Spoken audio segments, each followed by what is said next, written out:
आज कहानी कुर्सी की में बहुत सारी खबरें हैं हमारे पास और आज तो देश में बहुत कुछ हुआ भी है। सबसे बड़ी खबर तो दिल्ली से है। 100 स्कूलों में एक साथ बॉम्ब थ्रेट। सुबह सुबह सब स्कूलों को मेल पहुंचा कि आपके स्कूल में बम रख दिया गया है। अब सोचिए, बिल्कुल फिल्मी अंदाज और 100 स्कूलों में एक साथ। अब कोई कितना ही बड़ा देश क्यों ना हो, कितना ही बड़ा शहर क्यों ना हो, कितनी अच्छी उसकी सुरक्षा व्यवस्था क्यों ना हो, लेकिन अब जब कोई ऐसा काम कहीं होता है तो आप समझ सकते हैं उस पूरे तंत्र के ऊपर, सिस्टम के ऊपर कितना प्रेशर आता है। तो आप आज सुबह जरा इमेजिन कीजिए, बस दिल्ली पुलिस कमिश्नर, दिल्ली का एलजी, अब दिल्ली के तो मुख्यमंत्री तो जेल में है, लेकिन police commissioner, LG, fire department के हेड और कौन कौन न जाने, इन लोगों के ऊपर क्या उस वक्त जो है बीत रहा होगा। होम मिनिस्टर, दिल्ली के, देश के होम मिनिस्टर, देश के प्रधानमंत्री, आज सुबह सुबह जब बच्चे स्कूल पहुंच रहे होते हैं, 6:30-7 बजे तक बसें सब लग जाती हैं, बसें स्कूल पहुंच रही हैं और स्कूल के अंदर जो है मेल आया हुआ है कि स्कूल में बम रखा हुआ है और स्कूल वाले आपाधापी में बच्चों को दोबारा बस में बैठा करके वापस भेज रहा है। ऐसा भी नहीं है ना, हम सबके बच्चे भी यही पढ़ते हैं नोएडा और दिल्ली के स्कूलों में। एक बार आपने बच्चे को स्कूल की बस में बैठा दिया, उसके बाद आप दोपहर को 2 बजे उसकी फिक्र करते हैं, तब तक तो वो स्कूल के हवाले है। और स्कूल वाला, स्कूल का जो मैनेजमेंट है वो ऐसे ही थोड़ी बस को वापस भेज देगा, जाओ वापस ले जाओ बच्चों। कितना हंगामा उस वक्त मचा होगा, आप इमेजिन कीजिए। 100 स्कूलों में एक साथ बॉम्ब थ्रेट आया। भगवान की दुआ है कि अच्छा है कि कहीं कुछ नहीं था, ये होक्स कॉल थी। लेकिन देश में इलेक्शन चल रहा है, इलेक्शन के बीच में कोई ऐसे प्रैंक नहीं करेगा। इसको इतना हल्के से नहीं ले रही है, सरकार भी नहीं ले रही है। ये एक बड़ा कोऑर्डिनेटेड तरीके से ये काम किया गया एक देश में, भारत में अफरा तफरी मचाने के लिए, पूरे सिस्टम पर प्रेशर डालने के लिए। और ऐसे में तो हादसे भी बड़े आम हो जाते हैं ना। अब स्कूल के अंदर भगदड़ मच जाए किसी कहीं पे, इमेजिन कीजिए आप, बच्चे हैं, स्टाफ है, वो ट्रेन नहीं होता है ऐसी चीजों को हैंडल करने के लिए। जरा सा पैनिक कहीं हो जाता आज तो दिल्ली के अंदर दुर्घटना भी हो सकती थी। कुछ नहीं हुआ, शुक्र है। लेकिन फिर इस पर जो राजनीति हो रही है अब देश में, उस पर हम लोग आज कहानी कुर्सी की में सबसे पहले बात करेंगे। और आज बाकी जो और खबरें हैं वो भी आज कोइंसिडेंटली थोड़ी पुलिस एक्शन से जुड़ी हुई खबरें हैं। आपने होम मिनिस्टर का एक फर्जी वीडियो सर्कुलेट हुआ सब जगहों पर कि वो कह रहे हैं, उस वीडियो में दिख रहा है कि हम सत्ता में आएंगे तो हम SC ST OBC का आरक्षण हटा देंगे। ये फेक वीडियो था और ये वीडियो चला दिया गया। ये वीडियो शहर शहर गांव गांव पहुंचाने की कोशिश हुई और अब इस पर एक्शन हो रहा है। इसमें बस जिसने भी ये वीडियो बनाया उसमें गलती ये कर दी कि आदमी गलत चुन दिया, गलत आदमी का फेक वीडियो बना दिया, अमित शाह का वीडियो बना दिया। अमित शाह तो ऐसी चीजों को भूलने वाले आदमी नहीं। अब धरपकड़ शुरू हो गई चारों तरफ पूरे देश के अंदर और बड़े बड़े लोग नप रहे हैं इसके अंदर। मैं आपको बताऊंगा ये बात कहां कहां तक पहुंच गई है अब। और बड़े बड़े नेताओं के इस वक्त हलक जो है वो सूखे हुए हैं कि कर तो दिया लेकिन अब खामियाजा इसका भुगतना पड़ेगा। और वो भी मामला हल्का नहीं था, ये भी देश के अंदर एक अराजकता फैलाने वाला काम था कि देश में आरक्षण खत्म कर दिया जाएगा। कौन सोच सकता है। बना दिया वीडियो, चल गया। बात करेंगे इसकी भी हम, लेकिन पहले जरा ये जो स्कूल वाला मामला है इसकी आज पहले हम चर्चा कर लें। हर्षवर्धन त्रिपाठी जी हमारे साथ हैं, राहुल महाजन जी, प्रोफेसर संगीत रागी जी हमारे साथ हैं, समीर चौगांवकर हमारे साथ हैं। मैं जैसे कह रहा था भाई, हम सबके बच्चे भी दिल्ली NCR के स्कूलों में ही पढ़ते हैं। सुबह सुबह जब ये खबर आई तो सारा आदमी परेशान था। अब मैं आपको अभी एक बयान सुनाता हूं। दिल्ली के मंत्री हैं सौरभ भारद्वाज, अभी इनको हाईकोर्ट से बड़ी फटकार भी पड़ी थी। दिल्ली के स्कूलों में, MCD के स्कूलों में वो नहीं पहुंच रही थी, किताबें नहीं पहुंच रही थी। हाईकोर्ट ने बड़ा फटकारा इनको और चीफ मिनिस्टर को भी बोला कि आप चीफ मिनिस्टर हो, कम से कम इस्तीफा तो दो, दिल्ली की सरकार को ऐसा लचर क्यों कर रखा है। बहरहाल इन्होंने ये कहा कि कल ही बीजेपी के एक प्रवक्ता ने सोशल मीडिया पर एक पोस्ट डाला था। जब UPA की सरकार थी तब आमतौर पर बसों में, ट्रेनों में सीटों के पीछे लिखा रहता था लावारिस वस्तुओं को ना छुएं, ये बम हो सकता है। तो अगर आपको वही हालात दोबारा चाहिए तो कांग्रेस पार्टी को वोट कीजिए। सौरभ भारद्वाज ने लिखा कि बीजेपी के प्रवक्ता ने कल ये सोशल मीडिया पर पोस्ट किया था और आज ये घटना हो गई कि स्कूलों के अंदर बम की खबर आ गई, तो इसकी जांच होनी चाहिए। दोनों बातें कैसे जुड़ी हुई हैं आप भी सोच रहे होंगे, इसकी बात हम करेंगे आगे। पहले आपको सौरभ भारद्वाज की बात सुनाता हूं। बड़ा कमाल का इत्तेफाक है, भारतीय जनता पार्टी के एक प्रवक्ता हैं, उनके नेता हैं, उन्होंने रात को 12:50 पे एक ट्वीट किया कि अपनी सीट के नीचे देखिए लावारिस वस्तु बम हो सकती है। क्या ऐसे विज्ञापनों का समय दोबारा आ रहा है या ऐसे विज्ञापनों का समय चाहिए तो कांग्रेस को वोट दें। और आज सुबह पूरी दिल्ली में अफरा तफरी मची हुई है। कई स्कूलों के अंदर ऐसे झूठे कॉल दिए गए कि आपके यहां बम रखा हुआ है। बच्चों के पेरेंट्स के फोन आ रहे हैं, मेरी बेटी के यहां से फोन आ रहा है। लोग पैनिक में हैं कि हम बच्चों को ले आएं, अभी तक कहीं बम नहीं मिला है। तो ये बड़ा अजीब सा इत्तेफाक है। भारतीय जनता पार्टी के प्रवक्ता ये कहें सुबह इस तरह की कॉल आए, मैं ये केंद्र सरकार से चाहूंगा कि इसकी जांच 2 दिन में करके लोगों के सामने दूध का दूध पानी का पानी करें। अब सौरभ भारद्वाज जी ने चलिए चर्चा को इसको छेड़ दिया। अब वो जो चाह रहे हैं कि इसकी जांच हो, बीजेपी के प्रवक्ता की भी जांच हो, चलिए इस पर भी हम लोग बात कर लेंगे। लेकिन जो बात वो दूसरी कह रहे थे, देश के अंदर क्या ये माहौल है कि आपको राह चलते, सड़क चलते, बाजार में जाते, बस में जाते, ट्रेन में जाते, कोई बैग दिख जाता है तो डर लगता है क्या? हमने तो वो दौर देखा है, दिल्ली के अंदर रहते हुए ही देखा है कि दिल्ली के डस्टबिन के अंदर बम पड़ा होता था। भरे बाजार बस डस्टबिन के अंदर बम होता था, बम डिस्पोजल स्क्वाड आकर के, और दिल्ली में तो बम फटे हैं। एक आध जो बरामद हुए उनकी कहानी मैं आपको बता रहा हूं। दिल्ली के जो होम मिनिस्टर उस वक्त हुआ करते थे, उनकी बड़ी आलोचना होती थी कि वो जो है बार बार कपड़े बदलकर मीडिया के सामने आया करते थे। मुंबई वाले केस में हुआ था वो, लेकिन वो एक दौर था जब अलग अलग शहरों के अंदर इस तरीके के धमाके हो रहे थे। यूपीए 1 या 2 की बात है ये। अब सौरभ भारद्वाज ये कह रहे हैं कि बीजेपी का प्रवक्ता आपको याद दिला रहा है कि अब मोदी जी के राज में नहीं होता। तो पहले यही बात हो जाए, आज देश सुरक्षित महसूस करता है या नहीं करता? मैं उस दिन ये बात कर रहा हूं जब दिल्ली के अंदर 100 स्कूलों के अंदर फर्जी बम होक्स कॉल हुआ। हर्षवर्धन जी। सौरभ जी, मुझे लगता है सबसे पहले तो ये पता नहीं सौरभ भारद्वाज के बच्चे किस स्कूल में पढ़ते हैं, लेकिन हमारे भी बच्चों के स्कूल से कोई फ़ोन कॉल तो आई नहीं। मैसेज आई, एक मेल आई कि ऐसा कुछ नहीं है, सब कुछ सामान्य है, मॉक ड्रिल भर थी और सब ठीक है। कोई पैनिक बटन नहीं दबाया। कुछ एक स्कूलों में हो सकता है कि थोड़ा सा ज़्यादा हुआ हो, कुछ एक स्कूलों ने हो सकता है कि बच्चों की छुट्टी कर दी हो, लेकिन ये तो सच है कि अगर ये स्थिति आज से 10 वर्ष पूर्व हुई होती तो आज दिल्ली एनसीआर में अफरा तफरी की नौबत आ गई होती। सड़कों पर लोग अपने बच्चों को लेने के लिए तेजी में भाग रहे होते। ये कोई बहुत छिपी हुई बात नहीं है, और ईश्वर करे कि ये जो भी कॉल है ये पूरी तरह से होक्स हो, कुछ भी इसमें ना हो, मतलब कोई कुछ हो ही ना, सिर्फ ऐसे ही निकल जाए। लेकिन जब सौरभ भारद्वाज जैसे नेता ये इसको जोड़ते हैं तो ये उस शातिर राजनीति की तरफ जाता है, जहां ये कह रहा है कि वो बात भी मत करिए, अगर वो बात आप करेंगे तो हम इससे जोड़ देंगे कि ये अफवाह फैला रहे हैं, या ये फोन कॉल्स जो आ रहे हैं ये किसी ने भाजपा वालों ने ही करा दिया होगा। उनके कहने का मतलब तो यही हुआ ना। बिल्कुल। और ये सच है। आप याद कीजिए, मुझे तो ये भी याद है कि उस वक्त मैं किसी चैनल में था और वहां लाइव चल रहा था, और लाइव में अचानक दिल्ली के व्यस्त सरोजनी नगर बाजार से अचानक पीछे धमाका हो गया, और देश का कोई शहर ऐसा नहीं था जहां बस में यात्रा करते हुए आप कंडक्टर चलने से पहले चेतावनी न देता हो या लिखा हुआ न हो। आज किसी बस में इस तरह की चीज नहीं दिखती। तो मुझे लगता है कि स्थितियां तो बदली हैं, और उसके बावजूद थ्रेट इतना ज्यादा है, खतरा इतना ज्यादा है, जो इस्लामिक जिहाद है उसका खतरा इतना ज्यादा है। तो हमको वो मुश्किलें तो हैं, टेररिज्म वाली मुश्किल है, लेकिन हमारी एजेंसियां, हमारी सरकार, हमारी एजेंसियों में जितने तरह के खुफिया जो ऑन ग्राउंड काम करने वाले लोग हैं, जो इंटेलिजेंस है लोकल से लेकर नेशनल तक, वो सब बहुत शानदार काम कर रहे हैं, और ये हमने देखा है। तो इसकी बात तो करनी पड़ेगी। अभी जो आपने शुरुआत में बात कही ना कि भाई अगर मोदी अमित शाह को आप क्रेडिट देते हो कि भाई देश के अंदर सुरक्षा व्यवस्था टाइट है, कम से कम एक चीज तो ये मानते हैं पूरे देश के अंदर, तो आज अगर कोई और दौर होता या निजाम किसी और का होता तो शायद इतना सरल या इतना स्मूथ सब कुछ नहीं लगा होता। ये फैक्ट है कि बहुत अफरा तफरी मच जाती है आज पूरे दोपहर तक जो है दिल्ली के अंदर। सौरभ जी, मैंने तो ये सारा कुछ बहुत नज़दीक से कवर किया है, बहुत समय तक कश्मीर कवर किया है। मैं 99 में बॉम्ब ब्लास्ट में बचा था, उसके बाद मैंने दिल्ली में जो बॉम्ब ब्लास्ट हुए वो सारे कवर किए हैं, जो मुंबई का घटना थी वो पूरी कवर की। तो मैंने उस टेरर के पूरे दौर को देखा है, और उसके बाद चाहे वो कश्मीर हो या बाकी जगहें हों, अब आपको वो डर महसूस नहीं होता। आप 10 बार सोचते नहीं हैं किसी जो क्राउडेड मार्केट में जाने से पहले कि क्या मेरे साथ ऐसा कुछ हो जाएगा। आज वो फीलिंग नहीं आती है।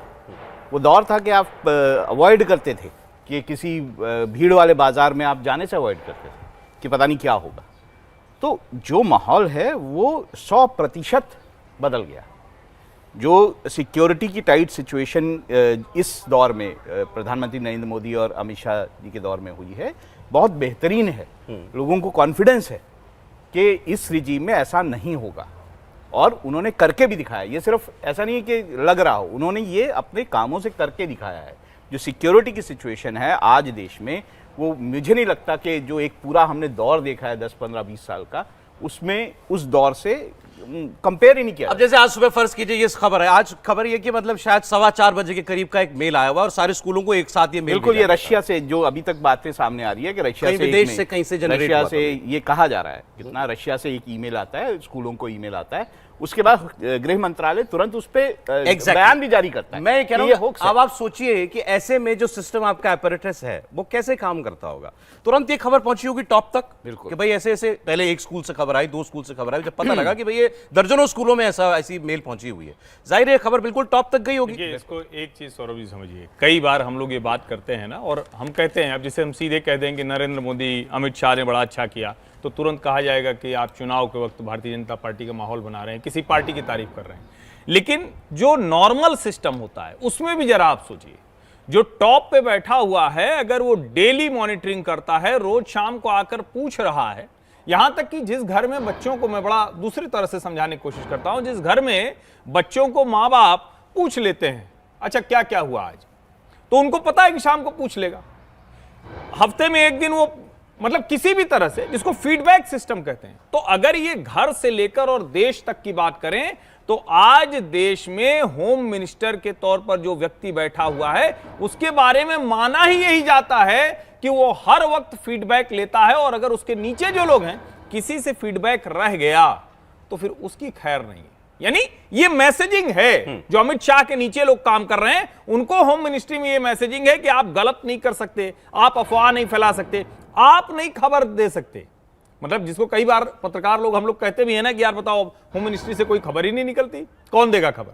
लेकिन उसका दूसरा पहलू यह है कि उनको अलर्ट रहना है, उस डिपार्टमेंट से रिलेटेड कोई गलत काम नहीं हो। और जब अमित शाह इतने चौकन्ने हैं, तो जाहिर है उनको तुरंत रिपोर्ट भी जाती होगी, और ये रिपोर्ट भी आई होगी, तो वो एक्शन में आए होंगे। नहीं, मैं वही बात कह रहा था कि ये तो फीडबैक का सिस्टम देखिए, वैसे तो गृह मंत्री, प्रधानमंत्री, इन लोगों की रेगुलर फीडबैक होते हैं, सुबह भी होते होंगे, शाम को भी होते होंगे, वो तो मुझे लगता है सर को ज्यादा पता नहीं, होगा। लेकिन उसको रिस्पांस कौन देता है ना। देखिए, अब अगर आज रिपोर्ट रोज जाती है, हम देखते ही नहीं। मैं कह रहा हूं, आज ये जब खबर आई होगी, ऊपर पहुंची होगी खबर, अगर ऊपर बैठा हुआ व्यक्ति जो है वो सॉलिड ना हो अंदर से, वही पैनिक कर जाए तो ठीक बात, असली बात यही है। अगर एक, भगवान ना करे, एक बच्चे को कंकर भी लग जाए दिल्ली, अगर ऐसी खबर के बीच में, कितनी बड़ी बात हो जाती।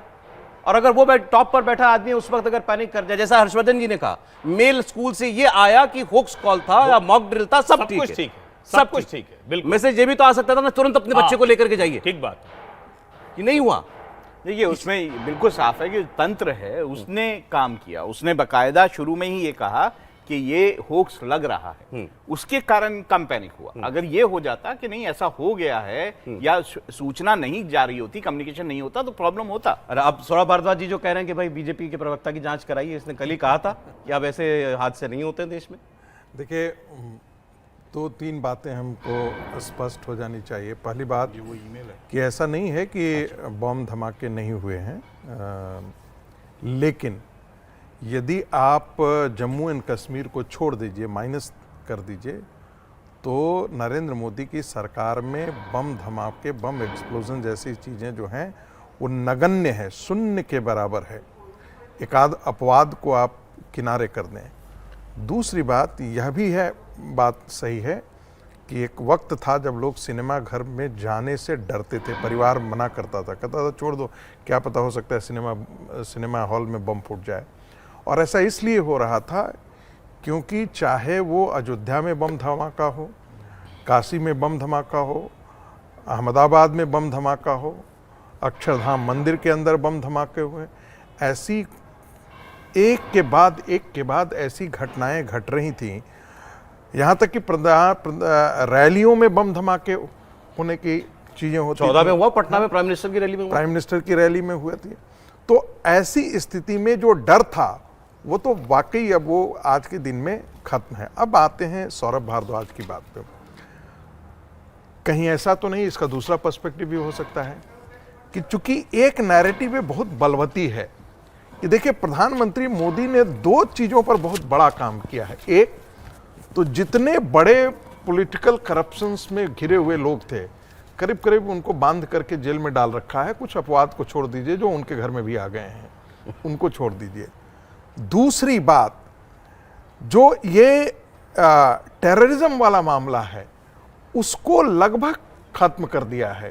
तो एक प्रकार के सुरक्षा का माहौल जो इस पूरे देश में बना है, क्या ऐसा करने के लिए कांग्रेस पार्टी या उसके हैंडलर जो विदेशों से कार्यक्रम चलाते हैं वही तो इसके पीछे नहीं है, इस प्रकार के हॉक्स करने? क्योंकि जब ये कहते हैं कि इसकी इन्वेस्टिगेशन करा दीजिए, अच्छा बताइए यदि घटना घट जाती तो बदनामी किसकी होती?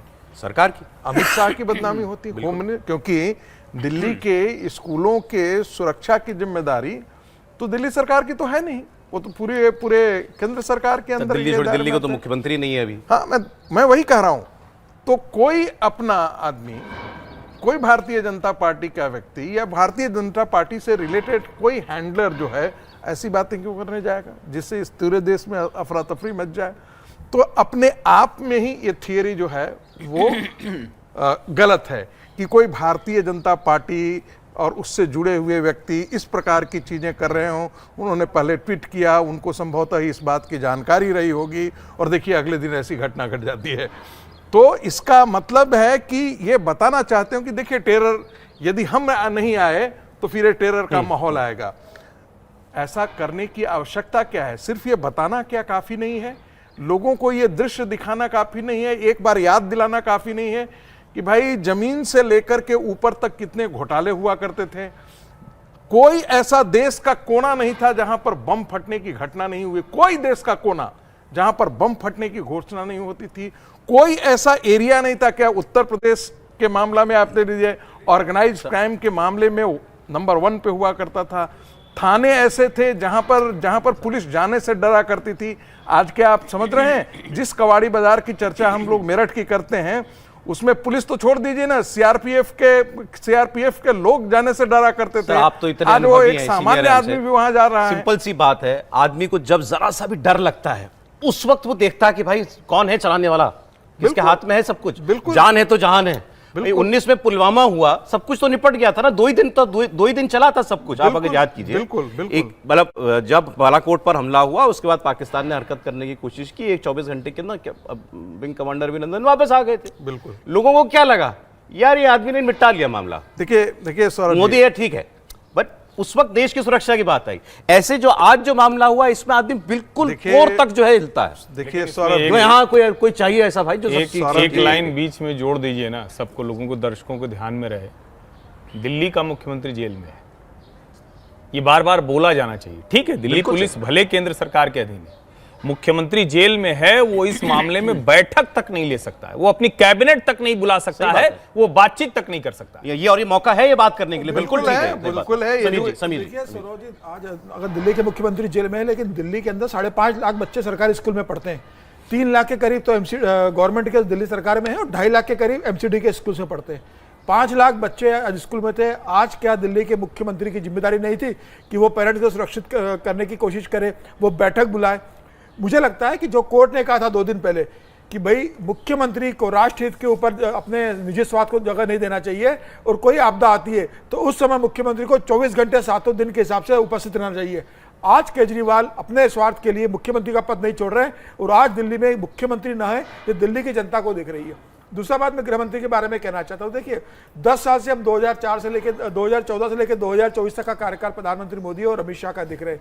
5 साल राजनाथ सिंह देश के गृहमंत्री रहे, 5 साल से अमित शाह देश के गृहमंत्री है।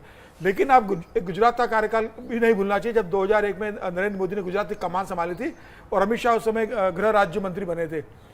उस समय जो गुजरात की स्थिति, गुजरात के अंदर उसके पहले जब स्थिति हुआ करती थी, उसके बाद आप 14 साल जब नरेंद्र मोदी गुजरात के मुख्यमंत्री रहे, वहां पर किस तरीके से अपराधियों और जिस तरीके से वहां अपराधी हरकतें करते थे उस पर किस तरह से कंट्रोल किया गया था।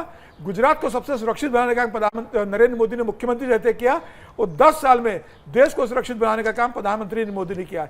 देश की जनता जानती है कि प्रधानमंत्री मोदी है तो देश की सुरक्षा की गारंटी है, प्रधानमंत्री का होना देश की सुरक्षा की गारंटी प्रधानमंत्री मोदी का। और अमित शाह 24 घंटे 7 दिन प्रचार भी करते हैं, अपना विभाग भी देखते हैं, संगठन भी देखते हैं। एक दिन ऐसा नहीं होता है कि वह गृह मंत्रालय से अपडेट नहीं लेते। वो चुनाव प्रचार में कल आसाम थे, कल भी वह गृह मंत्रालय से बात कर रहे थे। आज सर, आज मैं वैसे आपसे एक सवाल पूछ रहा हूं, आज आज अगर दिल्ली में कोई माता पिता होंगे बच्चों के, वो आज क्या सोच रहे होंगे कि कुछ नहीं हुआ, शुक्र है कुछ नहीं हुआ, चलो अच्छा है देश में एक मजबूत सरकार बैठी है, या ये सवाल हो रहा होगा कि ये इतनी बड़ी घटना हो गई, इसका जिम्मेदार कौन है, ये हो कैसे गया? आज सवाल होगा या ये होगा कि भाई चलो ठीक है शुक्र है? हिंदुस्तान की बात कर रहा हूं मैं, और दिल्ली के हर परिवार के और हर नागरिक इस बात से जानता है कि दिल्ली में जिसके हाथ में सरकार है, गृह मंत्रालय जिस व्यक्ति के हाथ में और देश की बागडोर जिस व्यक्ति के हाथ में, वहां किसी भी तरह की अप्रिय घटना नहीं घट सकती। देश की जनता और दिल्ली की जनता को यह पूरा भरोसा है, इसलिए पेरेंट्स निश्चित रहते हैं। और आप बताइए, जिस जम्मू कश्मीर में इतना बम ब्लास्ट होते थे, आज जम्मू कश्मीर में रात की 12 बजे लोग आराम से घूम रहे हैं, कॉफी शॉप खुल गए वहां पर, 24 घंटे कॉफी शॉप खुल रहे हैं, और रात की 2 बजे आप जाके लाल चौक पे कॉफी पी सकते हो। चाय की दुकानें 24 घंटे वहां पे खुल रही है, जहां शाम को 8 बजे के बाद कोई घर से बाहर नहीं निकलता था, 12 बजे आप वहां पे लाल चौक में चाय पी सकते हो। चलिए ठीक है सर। जो जम्मू कश्मीर को इतना सुरक्षित कर सकता है, दिल्ली में वो खुद जहां बैठा है वहां कैसे वहां की क्या स्थिति होगी ये कहने की जरूरत नहीं।